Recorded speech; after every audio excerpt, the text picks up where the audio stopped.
Student ये very important question इसलिए हैं क्योंकि आपके डिप्लोमा सेमेस्टर एग्जाम में ये 2019 में 10 मार्क्स का आया है question number 7 and question number 8 2019 में ही आपके एग्जाम में 6 मार्क्स का आया है। तो काफी इंपॉर्टेंट है, इनको हम यहाँ पे सॉल्व करेंगे। और तो student welcome on maths Guruji and Notiyal channel. I have MSc mathematics in 2006 and I have more than 10-year teaching experience as a maths lecturer in different intermediate colleges and polytechnic colleges। तो चलिए lecture शुरू करते हैं। तो student देखिए question number 7, इसको हम I मान लेते हैं। I is equal to integration 1 upon sine x plus sine 2x, ठीक है स्टूडेंट, और dx। अब इसको कैसे सॉल्व करना है, देखिए स्टूडेंट इंटीग्रेशन के लेक्चर नंबर 1 से लेकर 5 तक हमने सारे पार्ट आपको बता दिए हैं कि इंटीग्रेशन बाय पार्ट क्या होता है और इंटीग्रेशन बाय सब्स्टिट्यूशन क्या होता है, इंटीग्रेशन बाय पार्शियल फ्रैक्शन क्या होता है। उसका डिटेल स्टडी आपने अगर अभी तक नहीं करी तो उन लेक्चर को आप जरूर देख लीजिए, तभी आपको ये समझ में आएगा। अब ये देखना है कि इस क्वेश्चन को कैसे सॉल्व करें। डायरेक्ट इंटीग्रेशन इसका संभव नहीं है। दूसरा देखिए स्टूडेंट कि क्या ये सब्स्टिट्यूशन से हो सकता है, तो सब्स्टिट्यूशन से कब होता है कि जब हमें कोई ऐसा फंक्शन मिले जिसका डिफरेंशिएशन वही मौजूद हो, जिसका डेरिवेटिव वही मौजूद हो, तो बाय सब्स्टिट्यूशन। ऐसा भी यहाँ पे अभी कोई दिख नहीं रहा है। देखिए 10 मार्क्स का है, वेरी इंपॉर्टेंट, थोड़ा सा आपको ट्रिक दिमाग से सोचना होगा तो आपको तभी ये क्वेश्चन हो पाएगा। अब देखिए फिर से बाय पार्ट पे जाते हैं। क्या ये इंटीग्रेशन बाय पार्ट से हो सकता है, तो इंटीग्रेशन बाय पार्ट से आपको पता होना चाहिए कि फर्स्ट 2 फंक्शन होने चाहिए, फर्स्ट सेकंड फंक्शन। ये पूरा का पूरा एक ही फंक्शन है, 1 अपॉन समथिंग में है, ठीक है, तो उससे भी ये अभी तक संभव नहीं लग रहा है। दूसरा कि क्या ये पार्शियल फ्रैक्शन से हो सकता है, तो पार्शियल फ्रैक्शन से तब होता है स्टूडेंट जब 1 upon x minus 1 into x plus 2 type में हो, तो तब होता है। उससे भी अभी तक नहीं लग रहा है। तो क्या कर सकते हैं बताइए, थोड़ा सा सोचिए इसमें क्या कर सकते हैं, क्योंकि सोचना पड़ेगा आपको पहले, तभी जाके अगर मैं डायरेक्ट इसको सॉल्व करके बता दूं तो आप उस पे सोचेंगे नहीं, या सोचेंगे नहीं तो यहाँ पे आपके समझ में तो आ जाएगा लेकिन एग्जाम में आप उसको कर नहीं पाएंगे। तो पहले सोचिए इसको कैसे करना है। अब देखिए यहाँ पे sin x है, यहाँ पे sin 2x है, तो sin 2x से हमें याद आता है कि एक sin 2x का फॉर्मूला होता है कि sin 2x बराबर 2 sin x into cos x होता है। तो उसको रख के देखते हैं जरा, is equal to integration 1 upon sin x plus sin x तो एज इट इज रहेगा, sin 2x का formula 2 sin x into cos x होता है स्टूडेंट, ठीक है, ये आपको पता होना चाहिए, ठीक है। फिर उसके बाद आगे चलते हैं, इज इक्वल टू इंटीग्रेशन। देखिए अब आगे क्या हो सकता है, इसमें आगे क्या हो सकता है, देखिए sin x 2 जगह मिल रहा है तो कॉमन आने की संभावना बन रही है। तो sin x को कॉमन ले लीजिए स्टूडेंट, तो यहाँ पे 1 बचेगा plus 2 times of cos x बचेगा, ठीक है। अब इससे आगे और क्या हो सकता है, यहाँ पे हम इसको मिटा देते हैं स्टूडेंट, ये क्वेश्चन था। अब इससे आगे और क्या हो सकता है सोचिए। अब यहाँ पे देखिए स्टूडेंट, यहाँ पे हम कुछ और नजर नहीं आ रहा है कि जैसे मान लीजिए हम cos x को t मान लें तो cos x का डिफरेंशिएशन यहाँ माइनस साइन x होता है, तो यहाँ मौजूद नहीं है। तो ऐसा भी कुछ नहीं, सब्स्टिट्यूशन वाला हम करना चाह रहे थे, बाय पार्ट तो लगेगा नहीं, पार्शियल फ्रैक्शन भी अभी लगेगा नहीं, तो सब्स्टिट्यूशन की गुंजाइश बन सकती है। लेकिन अगर ऊपर sin x होता तो इसका मतलब हमें ऊपर sin x से, तो ऐसा करते हैं अपनी तरफ से अंश तथा हर में sin x का मल्टीप्लाई कर देते हैं, ठीक है स्टूडेंट, अंश तथा हर में sin x का मल्टीप्लाई कर दीजिए। अब मल्टीप्लाई करेंगे स्टूडेंट तो ऊपर 1 में sin x का मल्टीप्लाई होगा तो sin x हो जाएगा, और नीचे में sin x का मल्टीप्लाई होगा तो यहाँ पे sin x का मल्टीप्लाई sin स्क्वायर x हो जाएगा, sin स्क्वायर x। ध्यान से देखिए, बहुत ज्यादा इंपॉर्टेंट क्वेश्चन है स्टूडेंट। 1 प्लस 2 cos x और ये आपका dx हो गया। अब आप देखेंगे स्टूडेंट, इसको हम i लेके चल रहे थे ना, तो एम्प्लाइज करके i बराबर मान लीजिए इसको, ठीक है।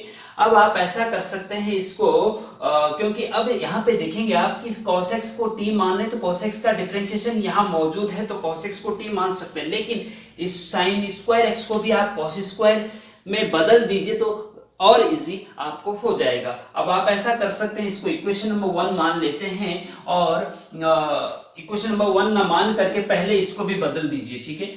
I implies I is equal to integration sin x upon sin square x को student 1 minus cos square x लिख सकते हैं। आपको पता है कि sin square x plus cos square x equal to 1 होता है, तो sin स्क्वायर x बराबर 1 माइनस कॉस स्क्वायर x हो जाएगा, ठीक है। और ब्रैकेट में नेक्स्ट ब्रैकेट में जो है 1 प्लस 2 कॉस x हो जाएगा। अब देखिए स्टूडेंट, यहाँ पे आपको क्या नजर आ रहा है कि नीचे में सारी जगह पे कॉस है और ऊपर पे साइन है। अब जो है आप इसको इक्वेशन नंबर 1 अगर मानते हैं तो ये जो cos x है, cos x को t मान ले तो ये t में चेंज हो जाएगा नीचे वाला पूरा, और cos x का डिफरेंशिएशन ऊपर मौजूद है, तो इसको बाय सब्स्टिट्यूशन मेथड अब यहाँ पे लग सकता है। यहाँ पे नहीं लग सकता था, लेकिन अब हमने ऐसा चेंज कर दिया कि सब्स्टिट्यूशन मेथड यहाँ पे लग सकता है। अब देखो सब्स्टिट्यूशन मेथड में क्या करेंगे स्टूडेंट, देखिए आप क्या करेंगे कि पुट, इससे आगे चला रहे हैं हम, देखिए put cos x is equal to T implies, अब डिफरेंशिएशन कर दीजिए। cos x का डिफरेंशिएशन क्या होता है स्टूडेंट, माइनस साइन x होता है। ये चीज आप ध्यान रखेंगे, याद रखेंगे, क्योंकि cos x का इंटीग्रेशन तो sin x होता है, लेकिन डिफरेंशिएशन माइनस sin x होता है, माइनस लग जाता है, ठीक है। तो cos x का डिफरेंशिएशन sin x और पीछे dx भी लगा दिया जाता है, जो कि हम बता ही रहे हैं लेक्चर 1 से कि कैसे इसका डिफरेंशिएशन करते हैं, और t का डिफरेंशिएशन dt हो जाता है, ठीक है। इन इक्वेशन फर्स्ट समीकरण 1 में cos x की जगह t रख दीजिए और माइनस sin x dx की जगह dt रख देंगे। अब देखो sin x dx की जगह माइनस dt आ जाएगा ना फिर इस से। अब देखिए therefore I is equal to क्या हो जाएगा, देखिए इंटीग्रेशन sin x dx, एक साथ है ना, ऊपर है दोनों sin x dx, और यहाँ पे sin x dx minus sin x dx बराबर dt है, तो sin x dx बराबर माइनस dt हो जाएगा ना। यहाँ माइनस को मल्टीप्लाई कर देंगे तो यहाँ माइनस dt हो जाएगा, तो माइनस का dt ऊपर आ जाएगा, नीचे क्या रहेगा देखिए 1 माइनस cos x की जगह t रखेंगे तो यहाँ cos स्क्वायर x इसलिए t स्क्वायर हो जाएगा, ठीक है। और फिर यहाँ पे 1 प्लस 2 cos x की जगह t रखना है, तो 1 प्लस 2t हो गया स्टूडेंट, ठीक है। अब आपको ये ऐसा दिख रहा होगा जैसे 1/1 minus x square into 1 plus 2x, x की जगह t है, यहाँ पे फर्क कितना है बस, ठीक है। तो ये पार्शियल फ्रैक्शन वाला टाइप बन रहा है स्टूडेंट, ठीक है। अब इसको पार्शियल फ्रैक्शन से सॉल्व कर सकते हैं। देखिए एक साथ बहुत सारे मेथड लग रहे हैं, यहाँ पे सब्स्टिट्यूशन मेथड लगा और यहाँ पे अब पार्शियल फ्रैक्शन वाला मेथड लगेगा। अब देखिए स्टूडेंट, इसको हम आगे जब सॉल्व करेंगे, implies I is equal to, थोड़ा सा इसका फैक्टराइजेशन, जब पार्शियल फ्रैक्शन टाइप बनता है, देखिए ये माइनस है ना, माइनस को इंटीग्रेशन से बाहर ले सकते हैं क्योंकि कांस्टेंट है, माइनस बाहर आ गया, इंटीग्रेशन 1 अपॉन, और ये dt है ना, ये उसको साइड में रखेंगे। अब यहाँ पे हमने पार्शियल फ्रैक्शन में आपको बता रखा है डिटेल में, अगर वो लेक्चर नहीं देखा है तो लेक्चर नंबर 5 पार्शियल फ्रैक्शन वाला देख लीजिए स्टूडेंट, उसमें आपको पूरा डिटेल समझ में आएगा कि पार्शियल फ्रैक्शन को कैसे सॉल्व करते हैं, ठीक है। अब इसको कैसे करते हैं कि हम देखते हैं कि नीचे वाले फैक्टर पूरे जितना संभव हो सकता है होने चाहिए, तो 1 माइनस टी स्क्वायर, ए स्क्वायर माइनस बी स्क्वायर का फॉर्मूला लगा के 1 माइनस टी और 1 प्लस टी हो जाता है, ए प्लस बी और ए माइनस बी, है ना, और इनटू ये आपका 1 प्लस 2 टी भी हो जाएगा, ठीक है स्टूडेंट। ये टी है, हाँ टी है, ये प्लस मत समझ लेना इसको, और ये आपका लग गया डी टी। अब स्टूडेंट देखिए, जब नीचे लीनियर फंक्शन होते हैं तो हम कैसे सॉल्व करते हैं, a upon this plus b upon this plus c upon this, ऐसे करते हैं ना, तो उसको हम डायरेक्ट इसी में ही कर दे रहे हैं, implies I equal to minus integration, थोड़ा शॉर्टकट मेथड से हम चलेंगे, शॉर्टकट मेथड आपको बताना चाह रहे हैं। देखिए ए अपॉन, देखो जब इसको हम पार्शियल फ्रैक्शन में चेंज करते हैं, देखिए लेक्चर नंबर 5 देख लीजिए अगर आपको समझ में थोड़ा सा दिक्कत हो रही है, तो 1 अपॉन दिस है ना, तो A upon this plus B upon this plus C upon this partial fraction में ऐसे चेंज करते हैं, हाँ, जब नीचे लीनियर फैक्टर होते हैं, A upon this 1 minus T plus B upon 1 plus T plus C upon 1 plus 2 T, ये आपका ब्रैकेट बंद और dt। अब आप देखेंगे जब एबीसी की वैल्यू आ जाएगी तो इसका इंटीग्रेशन संभव है। 1/1 - का इंटीग्रेशन log 1 - t होता है, और 1/1 + t का इंटीग्रेशन log 1 + t होता है। 1/1 + 2t का इंटीग्रेशन log 1 + 2t/2 होता है। तो उस प्रकार से आप कर सकते हैं, लेकिन एबीसी की वैल्यू निकालनी है। तो एबीसी की वैल्यू के लिए हम आपको एक शॉर्टकट मेथड बता रहे हैं स्टूडेंट। अब इसको हम थोड़ा सा यहां से मिटा देते हैं, यहां पे बता रहे हैं, ठीक है। शॉर्टकट मेथड से एबीसी की वैल्यू निकाल लो। कैसे निकालेंगे, ए की वैल्यू कैसे निकालेंगे? देखो, जो ये पूरा लेफ्ट साइड का जब हम partial fraction this equal to this होता है ना, तो ये लेफ्ट साइड में होता है। तो जो ये होता है ना, ए की वैल्यू निकालने के लिए हम ए के नीचे का जो भी लीनियर फैक्टर है उसको 0 के बराबर रखते हैं। जैसे कि 1 - t है, 1 - t को 0 के बराबर अगर रखते हैं तो t बराबर क्या आता है? 1 आता है ना। तो कहने का मतलब ये है, अगर ए का मान निकालना है तो ए के नीचे का 0 के बराबर रखो, वहां से जो t आएगा उसको इस लेफ्ट साइड वाले में रख दो। लेकिन कवर अप मेथड, ये कवर अप मेथड है, जो इसके नीचे है 1 - t, वो यहां पे उसको छुपा देंगे। तो t = 1 किस में रखेंगे? इसको छोड़ के सारे में रखेंगे। तो मतलब a की वैल्यू निकालनी तो t = 1 रखना पड़ेगा इसमें, लेकिन 1 - t को छुपाना पड़ेगा क्योंकि वो a के नीचे था। तो बचा क्या? बचा आपका 1/1 + t बचा, और फिर 1 + 2t बचा, ठीक है ना। अब इसमें t की जगह 1 रखेंगे स्टूडेंट, तो 1/t की जगह 1 रखो तो 1 + 1 2 हो गया ना, हाँ। और फिर 1 + 2 × 1 2 3 हो गया, ठीक है स्टूडेंट। तो ये हो गया 1/6। a की वैल्यू 6 आ गई। अब b की वैल्यू चाहिए, तो b की वैल्यू के लिए b के नीचे का जो है उसको 0 के बराबर रख के देखो। 1 + t को 0 के बराबर रखेंगे इसमें, 1 + t को 0 के बराबर रखेंगे तो t बराबर क्या आएगा? -1 आएगा। मतलब b की वैल्यू निकालनी है तो लेफ्ट साइड में t बराबर -1 रखना पड़ेगा, लेकिन जो b के नीचे वाला है उसको छुपाना पड़ेगा। तो जो इसको छोड़ करके सब में t की जगह पे -1 रख दीजिए, यहां पे भी और यहां पे भी। तो बचा, इसको छुपाने के बाद क्या बचा? 1 - t बचा, और 1 + 2t बचा, 1 + 2t बचा, ठीक है स्टूडेंट। अब देखिए आगे, t की जगह पे -1 रख दीजिए। यहाँ पे -1 अगर रखते हैं ना तो माइनस माइनस प्लस हो जाएगा, और 1 + 1 2 हो जाएगा, ठीक है। अब यहाँ पे अगर -1 रखते हैं तो ये -2 हो जाएगा, 1 - 2 -1 हो जाएगा, तो इज इक्वल टू -1/2 हो जाएगा स्टूडेंट। बी की वैल्यू, ये शॉर्टकट मेथड बता रहे हैं, ठीक है। अब सी की वैल्यू निकालनी है तो कैसे निकालेंगे, जरा वीडियो को पॉज करके खुद देख लीजिए। पहले क्या करते हैं, सी के नीचे का 0 के बराबर रखते हैं, ये हो गया। अब देखो सी के नीचे क्या है, 1 + 2t है, यहां से t की वैल्यू निकालते हैं तो -1/2 आती है, ठीक है। अब इसमें लेफ्ट साइड में t की जगह पे -1/2 रख देंगे, t की जगह पे क्या रखेंगे, -1/2 रखेंगे तो c की वैल्यू आ जाएगी। लेकिन जो c के नीचे वाला लीनियर फैक्टर उसको छुपा देंगे, 1 + 2t है ना, इसको छुपा देंगे, बचेगा क्या, ये बचेगा, मतलब 1/1 - t बचा और 1 + t बचा, ठीक है। तो इसमें आप t की जगह पे -1/2 रखेंगे स्टूडेंट, तो क्या आएगा। अब यहाँ पे अगर -1/2 रखते हैं तो +1/2 हो जाता है, और 1 + 1/2 बराबर 3/2 हो जाता है, ठीक है। 1 + 1/2 3/2। अच्छा, अब यहाँ पे अगर रखते हैं t की जगह पे -1/2 तो 1 - 1/2 कितना होता है, 1/2 होता है जी, ठीक है। तो कोई दिक्कत नहीं। अब यहाँ पे 1/3/4 हो गया, और ये आपका आ जाएगा उल्टा, ऊपर जब जाता है तो 4/3 हो जाता है। तो कहने का मतलब ये है कि c की वैल्यू आ गई आपकी 4/3। अब इसी में आप आगे जब जाएंगे ना स्टूडेंट, क्या करेंगे, इसी में जब आप आगे जाएंगे तो हम डायरेक्ट देख लीजिए कैसे करते हैं। I =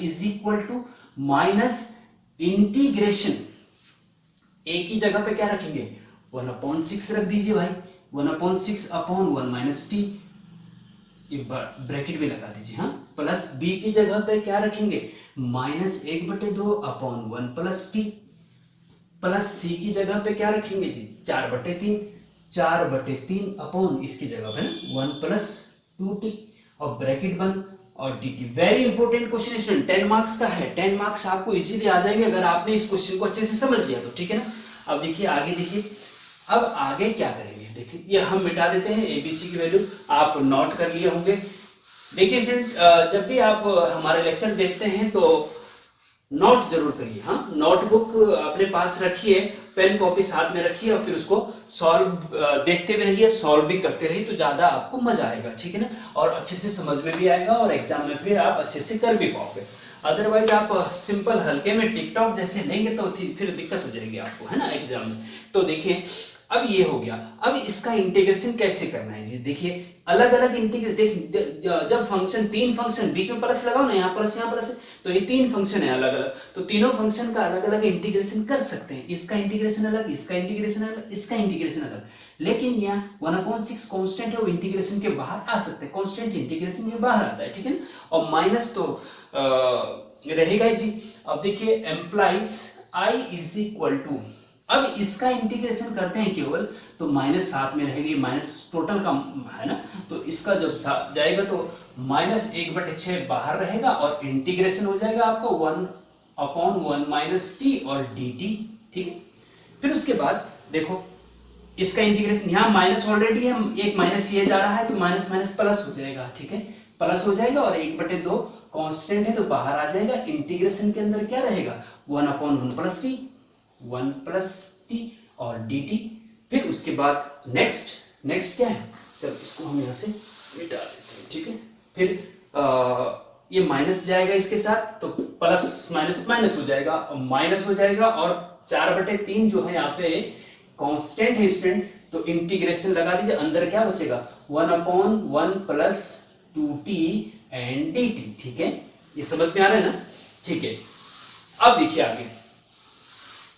आगे देखिए इज इक्वल टू, हाँ 1/6 अपनी जगह पे है, 1/1 - t का इंटीग्रेशन क्या होता है, देखिए 1/x का इंटीग्रेशन क्या होता है स्टूडेंट, 1/x का इंटीग्रेशन होता है log x, तो जो अपॉन में होता है वो log के साथ आ जाता है। अगर यहाँ पे अपॉन में x - 1 का इंटीग्रेशन, तो ये हो जाएगा log x - 1, जो अपॉन में वो log के साथ आ जाता है, ठीक है। लेकिन एक चीज ध्यान रखना होता है कि जो x का कोफिशिएंट होता है वो होल अपॉन में भी आता है। अगर यहाँ पे 2 होता है ना, तो ये अपॉन में 2 भी आ जाता है, x का कोफिशिएंट अपॉन में भी आता है, इस चीज का ध्यान रखेंगे आप, ठीक है। यहाँ पे x की जगह t है तो कोई टेंशन वाली बात नहीं है, ठीक है। तो 1/1 - t का इंटीग्रेशन क्या होता है, log 1 - t। अब एक चीज ध्यान रखेंगे स्टूडेंट, जब 1 - t है तभी इसका log में इंटीग्रेशन होता है, 1 + t 1 + 2t। अगर इनका होल स्क्वायर या 3 पावर है इनका किसी का भी, तो फिर लॉग में नहीं होता है, ठीक है। ये हम पहले भी बता चुके हैं। चलो 1/1 - t का लॉग 1 - t हो गया। अपॉन में क्या आता है, t का जो कोफिशिएंट है अपॉन में आता है, t का कोफिशिएंट क्या है -1 है, तो -1 को अपॉन में आ गया, प्लस 1/2 हो गया, 1/1 + t का इंटीग्रेशन लॉग न्यूमरेटर वाला 1 + t, ठीक है। अपॉन में क्या आएगा, अपॉन में स्टूडेंट t का कोफिशिएंट +1 है, 1 है तो अपॉन में 1 आएगा, तो 1 को हम लिखते नहीं है क्योंकि 1 से कोई फर्क नहीं पड़ता है, ठीक है। उसके अलावा और सारे लिखते हैं, इस चीज का ध्यान रखेंगे, ठीक है ना। माइनस अब 4/3 कांस्टेंट है, अब इसका इंटीग्रेशन कर दीजिए, तो लॉग के अंदर क्या आएगा, नीचे वाला 1 + 2t, और उसके अपॉन में क्या आएगा, t का कोफिशिएंट क्या है 2 है तो यहाँ पे 2 आएगा, और प्लस c लगा दीजिए जी, जो आपका इंटीग्रेशन में लगता ही है ना। अब ये आंसर हो गया, बस कुछ नहीं करना। अब देखो ये -1 है ना, -1/6 है तो प्लस का 1/6 हो जाएगा, तो कहने का मतलब ये है ऊपर आपका आएगा 1 - t और अपॉन 6, ठीक है। अब यहाँ पे क्या आएगा, प्लस log 1 + t अपॉन 2, ठीक है। और यहाँ पे माइनस है तो माइनस, और फिर दूसरा चीज है कि 2 से 4 भी कटेगा तो 2/3 रहेगा, है ना, 2/3 रहेगा, और log आपका 1 + 2t हो जाएगा प्लस c। लेकिन यहाँ पे देखेंगे स्टूडेंट आप कि हमने t जो है ना अपनी तरफ से माना था इक्वेशन 1 में। इक्वेशन 1 में हमने t किसको माना था, t माना था हमने cos x को, cos x को t माना था ना, अपनी तरफ से माना था। तो लास्ट में हम क्या करते हैं कि जिसको आपने t माना था उसको वापस रख दो, तो cos x को t माना था ना, तो t की जगह वापस cos x रख दीजिए बस, हाँ, और कुछ नहीं करना आपको। तो इसको चाहो तो आप ऐसे लिख दो 1/6 और log 1 - cos x देखो टी की जगह cos x आ गया प्लस 1/2 और log 1 प्लस cos x, ये देखिए टी की जगह cos x आ गया माइनस 2/3 लिख दीजिए यहाँ पे, और फिर आपका log 1 प्लस 2 टी की जगह cos x आ जाएगा और प्लस c आपका आंसर हो जाएगा। तो 10 मार्क्स स्टूडेंट आपके कंफर्म हो जाएंगे। वेरी इंपॉर्टेंट है, मैंने बहुत आराम से आपको बताया है। जब आप प्रैक्टिस कर लेंगे तो आप इसको 5 या 7 मिनट में इजीली सॉल्व जल्दी से जल्दी कर सकते हैं। अब नेक्स्ट क्वेश्चन देखिए student, question number 8। Question number 8 हमने इसलिए क्योंकि होमवर्क में जो हमने क्वेश्चन दिए थे ये 8वां क्वेश्चन था। तो इंटीग्रेशन e की पावर x अपॉन e की पावर 2x प्लस 6 e की पावर x प्लस 5 dx। देखिए स्टूडेंट ये भी आपके डिप्लोमा सेमेस्टर एग्जाम में 2019 में 6 मार्क्स का आया है, ठीक है, इंपॉर्टेंट क्वेश्चन है। अब आप इसमें क्या करेंगे, इसको मान लो i मान लो थोड़ी देर के लिए, हाँ i is equal to this, या फिर इसको इक्वेशन नंबर 1 मान लो। अब देखो इसमें करना क्या है कि बाई पार्ट लगेगा, पार्शियल फ्रैक्शन लगेगा, सब्स्टिट्यूशन लगेगा, पता नहीं चल रहा है क्या, कैसे पता करें कि इसमें क्या लगेगा। हाँ? अब देखो सब्स्टिट्यूशन मेथड कब लगता है, जब कोई फंक्शन, किसी फंक्शन का डेरिवेटिव वही मौजूद हो तो उसको हम t मान लेते हैं, उस फंक्शन को t मानते हैं जिसका डेरिवेटिव वहां मौजूद है। तो बाई सब्स्टिट्यूशन से हो सकता है, प्रतिस्थापन विधि से हो सकता है। अब यहां पे अगर हम ex को t मान लें तो ex को t मान लेंगे तो ex का डिफरेंशिएशन ex ही होता है, तो ये यहाँ पे मौजूद है, तो इसका मतलब ex को t मान लो। हाँ? नीचे जो ex है उसको t मान लो। अब ये जो e की पावर 2x है ना, इसको आप e की पावर x का होल स्क्वायर भी लिख सकते हैं स्टूडेंट। e की पावर 2x को e की पावर x का होल स्क्वायर, ब्रैकेट ओपन करते हैं तो पावर इसका मल्टीप्लाई x के साथ हो जाता है तो e की पावर 2x हो जाता है, ठीक है। तो इसको इस प्रकार से भी लिख सकते हैं। और क्या करेंगे कि पुट e की power x is equal to t implies, अब डिफरेंशिएशन भी कर दीजिए क्योंकि dx भी फिर t में चेंज होता है, ऐसा नहीं कि dx को ऐसे रहने देंगे, है ना। सारा का सारा जब e की पावर x को t मान लिया तो x जो वेरिएबल होता है सारा का सारा t में चेंज होता था, इधर भी सारा t होने चाहिए और dx की जगह पे dt होना चाहिए। तो e की power x equal to t हो गया, डिफरेंशिएशन बोथ साइड, तो e की पावर x का डिफरेंशिएशन आपको पता है स्टूडेंट e की पावर x ही होता है, ठीक है।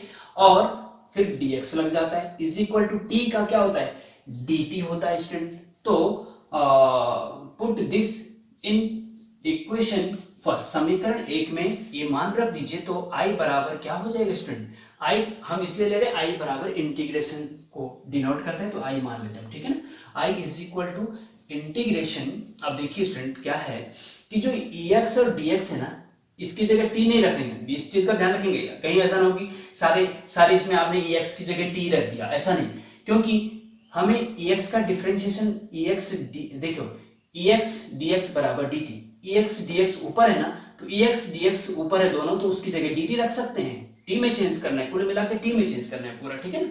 तो अब देखो इसमें क्या हो जाएगा स्टूडेंट कि ऊपर ex dx की जगह तो आ जाएगा आपका dt, इसको हम यहाँ पे लिख देते हैं, ठीक है। तो यहाँ 1 रह जाएगा, ठीक है ना, 1 अपॉन e की पावर 2x है ना, तो e की पावर x का होल स्क्वायर, जैसे कि वहां लिखा हुआ है, तो e की पावर x की जगह t रखेंगे तो t स्क्वायर हो जाएगा, क्या हो जाएगा t square plus 6t plus 5, ठीक है, ये होगी। अब इसका देखिए ये पार्शियल फ्रैक्शन की तरफ जा रहा है, अगर इसके फैक्टर नीचे हो जाते हैं तो इसके फैक्टर आप कर लीजिए स्टूडेंट, तो इसके फैक्टर क्या होंगे, इसके फैक्टर हो जाएंगे आपके फैक्टर करने तो आपको आते ही होंगे स्टूडेंट की हम क्या करते हैं कि टी स्क्वायर का कोफिशिएंट यहाँ पे क्या है 1 है और कांस्टेंट टर्म क्या है पे 5 है, तो 1 इंटू 5 बराबर क्या होता है 5 होता है। तो 5 के ऐसे फैक्टर करने हैं कि जोड़ने पे तो 6 आ जाए, 60 आ जाए और मल्टीप्लाई में 5 आ जाए, तो क्या हो सकता है, सॉरी हाँ, जोड़ने पे 6 आ जाए। और अब इसके जब फैक्टर करेंगे स्टूडेंट तो कैसे करेंगे, इसमें क्या करते हैं, आपने कक्षा 9th 10th में पढ़े होंगे स्टूडेंट कि जो क्वाड्रेटिक इक्वेशन होती है उसका फैक्टर कैसे करते हैं। जो टी स्क्वायर है उसका कोफिशिएंट यहाँ पे 1 है तो 1 लिख दीजिए, और कांस्टेंट टर्म यहाँ पे लास्ट वाला जो होता है 5 है, तो दोनों का मल्टीप्लाई करके 5 आ रहा है, मींस कि हमें बीच वाले के ऐसे टुकड़े करने हैं जिससे कि मल्टीप्लाई में तो 5 आए और जोड़ने पे हमारे पास 6 आए। तो क्या ऐसा हो सकता है? तो आप कर सकते हैं इसको 5t plus T 1t 5t plus 1t। हाँ, 5 और 1 का मल्टीप्लाई तो 5 आ रहा है और 5 और 1 को जोड़ते हैं तो 6 आ रहा है। तो 5t प्लस टी कर सकते हैं। 6t का फैक्टर जो है हम 5t प्लस टी कर टी स्क्वायर प्लस 6t को आप लिख सकते हैं 5t प्लस टी। फैक्टर ऐसा करते हैं स्टूडेंट, ठीक है ना, प्लस 5dt। अब इसमें देखेंगे स्टूडेंट इंटीग्रेशन 1 अपॉन यहाँ पे इतने में क्या कॉमन आ रहा है? t कॉमन आ रहा है ना, तो t प्लस 5 अंदर बचेगा प्लस यहाँ पे क्या कॉमन आ रहा है? कुछ नहीं आ रहा मतलब 1 कॉमन आ रहा है, कुछ नहीं आ रहा मतलब 1 कॉमन आ रहा है, तो अंदर क्या बचेगा? t plus 5। ये t प्लस 5 हो गया ना, 1 कॉमन आ गया dt। अब आगे देखिए इसमें is equal to integration 1 upon, अब यहाँ पे देखिए एक पद ये है, एक पद ये है, t प्लस 5 यहाँ भी है, t प्लस 5 यहाँ भी है, तो t प्लस 5 कॉमन आएगा तो यहाँ क्या बचेगा? यहाँ t बच रहा है ना केवल, और यहाँ क्या बच रहा है? यहाँ 1 बच रहा है ना केवल, तो t प्लस 1 आपका बच गया और फिर ये dt हो गया। अब यहाँ पे देखिए स्टूडेंट पार्शियल फ्रैक्शन लग सकता है क्योंकि 1 अपॉन लीनियर फैक्टर दो मल्टीप्लाई में है, तो a upon this plus b upon this से इसको सॉल्व कर सकते हैं। अब कैसे करेंगे देखिए स्टूडेंट, हम डायरेक्ट करने की कोशिश करेंगे, इस चीज का आप ध्यान रखेंगे जरा। देखिए implies i is equal to, I से चल रहा था ना, i is equal to integration, देखिए इंटीग्रेशन 1 अपॉन दिस था ना, तो इसको पार्शियल फ्रैक्शन में जब चेंज करते तो a upon this plus b upon this आता है।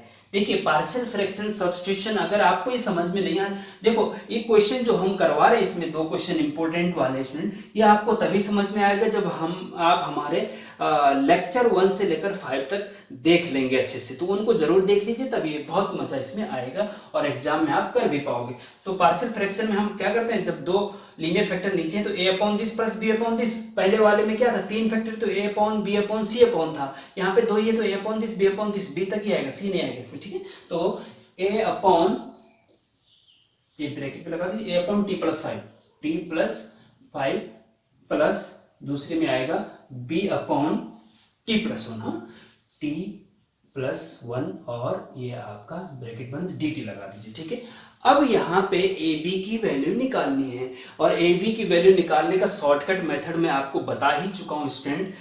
क्या होता है देखिए, a कैसे निकालते हैं? a निकालते हैं कि जो a के नीचे का है ना उसको 0 के बराबर रखते हैं, तो a के नीचे t प्लस 5 है ना, इसको 0 के बराबर अगर रखा तो t बराबर आपके पास -5 आया, तो मतलब a की वैल्यू निकालने के लिए हमें t बराबर -5 रखना होगा। किसमें? इसमें लेफ्ट साइड में। लेकिन जो a के नीचे का फैक्टर है वो उसको यहाँ छुपा दिया जाता है, t प्लस 5 है ना, इसको छुपा दो, तो बचा क्या? 1 upon T plus 1 upon T plus 1 बचा। इसमें t की जगह पे -5 रख दीजिए, तो t की जगह पे -5 रखेंगे तो ये -5 प्लस 1 माइनस का 4 हो जाएगा। तो a की वैल्यू -1 अपॉन -4 आ गई ना, या इसको आप -1 अपॉन 4 भी बोल सकते हैं, कोई दिक्कत नहीं। हाँ, एंड इसी प्रकार से चाहो तो आप इसको रफ में निकालो या उसी क्वेश्चन में कहीं पे साइड में निकाल सकते हैं, ठीक, कोई दिक्कत नहीं। b बराबर क्या होगा? अब b बराबर के लिए क्या करते हैं कि जो b के नीचे का है t प्लस 1 इसको 0 के बराबर रखते हैं और t बराबर आपके पास -1 आ जाता है, तो मतलब b निकालना है तो t की जगह -1 रखना होगा लेफ्ट साइड, लेकिन b के नीचे का फैक्टर यहाँ छुपा देना होगा, t प्लस 1 छुपा दीजिए, बचा क्या? 1 अपॉन t प्लस 5 बचा। अब यहाँ पे t की जगह -1 रखेंगे स्टूडेंट, तो -1 प्लस 5 क्या हो जाएगा? 4 हो जाएगा, 1/4, तो b की जगह पे 1/4 आ गया। अब देखिए student, implies i is equal to integration a की जगह पे यहाँ पे -1/4 रख दीजिए, अपॉन में आपका t प्लस 5 है ना, ये बड़ा ब्रैकेट चाहो तो ये मंझला ब्रैकेट जो भी लगाना है, हाँ, प्लस b की जगह पे 1/4 आ गया स्टूडेंट और अपॉन में t प्लस 1 हो गया, अब ब्रैकेट बंद और dt लगा दीजिए। अब आप इसको इंटीग्रेट कर सकते हैं आसानी से। अब इसको चाहो तो इंटीग्रेशन अलग अलग लगा दीजिए, हाँ चलो लगा देते हैं ना, आपको ज्यादा कंफ्यूजन ना हो। तो देखिए इसका इंटीग्रेशन अलग, क्योंकि दो पद अलग अलग है ना, दो फंक्शन अलग अलग हैं तो दोनों फंक्शन का अलग अलग इंटीग्रेशन कर सकते हैं। तो यहाँ पे प्लस है तो एक इसका इंटीग्रेशन प्लस इसका इंटीग्रेशन, जब इसका इंटीग्रेशन करेंगे तो यहाँ पे -1/4 कांस्टेंट है, वो इंटीग्रेशन से बाहर आ जाता है तो अंदर बचता है आपके पास t+5 और dt लगा दीजिए, ठीक है। फिर प्लस आपका 1/4 कांस्टेंट है, बाहर आ जाएगा, इंटीग्रेशन के अंदर बचता है इसमें 1/t+1 और आपका ये dt हो गया, ठीक है। अब आप देखेंगे स्टूडेंट इज इक्वल टू -1/4 तो आपका कांस्टेंट है, 1/t+5 का इंटीग्रेशन होता है स्टूडेंट log t+5 और t का कोफिशिएंट अपॉन में आता है, t का कोफिशिएंट 1 है तो अपॉन में लिखने की जरूरत नहीं है, ठीक है। प्लस 1/4 और यहाँ पे आ जाएगा आपका 1/t+1 का इंटीग्रेशन log t+1, यहाँ पे भी अपॉन में कुछ नहीं आएगा प्लस c, और वापस से आप t जो आपने माना था उसको रख दीजिए। t के किसको माना था आपने, ये देखिए t आपने e⁴x को माना था तो t की जगह e⁴x रख देंगे तो आपका फाइनल आंसर आ जाएगा स्टूडेंट, ठीक है। -1/4 log e⁴x+5, t की जगह e⁴x रख दिया, ठीक है, ध्यान दीजिए, प्लस 1/4 log t की जगह e⁴x+1 और प्लस c, और ये आपका आंसर आ जाएगा स्टूडेंट। वेरी वेरी इंपॉर्टेंट है तो इसको भी आप आसानी से समझ लीजिए और कर लीजिए। तो इस प्रकार से स्टूडेंट हमने इसके वेरी वेरी इंपॉर्टेंट क्वेश्चन आपको बता दिए हैं। इनके आने की संभावना आपके एग्जाम में आगे बहुत ज़्यादा है तो इसको अच्छे से आप समझ, और जब भी आप हमारे लेक्चर देखते हैं तो एकांत में बैठिए और कॉपी पेन साथ में रखिए, तब अच्छे से करिए तो बहुत अच्छे से आपको समझ में आएगा। और स्टूडेंट मेरी आपसे एक रिक्वेस्ट है कि हम आपके लिए इतना मेहनत कर रहे हैं कि आपकी मैथ्स की बैक की समस्या दूर हो जाए, आपको मैथ्स में दिक्कत ना हो। आप कहीं दूर दराज के इलाकों में भी हैं जहाँ पे टीचर उपलब्ध नहीं हैं या ट्यूशन वगैरह उपलब्ध नहीं है, तो वहाँ तक भी मैं आपको ये वीडियोस पहुँचा रहा हूँ यूट्यूब के माध्यम से, तो आप उसका फ़ायदा उठाइए। लेकिन एक रिक्वेस्ट हमारी है कि आप लाइक का बटन ज़रूर दबा दिया करिए, जिससे कि हमारा मोटिवेशन बढ़े कि आपको हमारे वीडियो लेक्चर पसंद आ रहे। लाइक ज़्यादा से ज़्यादा करना है और कमेंट भी करिए, कमेंट से हमारा उत्साह बढ़ता है। जब आप पॉजिटिव कमेंट करते हैं तो हमारा उत्साह बढ़ता है और हम और डबल उत्साह के साथ आपको और अच्छा समझाने का प्रयास करते हैं। और स्टूडेंट प्लीज़ एक रिक्वेस्ट और भी है कि आप ज़रूरतमंद तक इस वीडियो को ज़रूर शेयर करें। जो आपके जूनियर हैं, आपके फ्रेंड हैं जिनको इसकी ज़रूरत है, तो उन तक भी इस वीडियो लेक्चर को शेयर किया करिए, ठीक है। Thank you very much.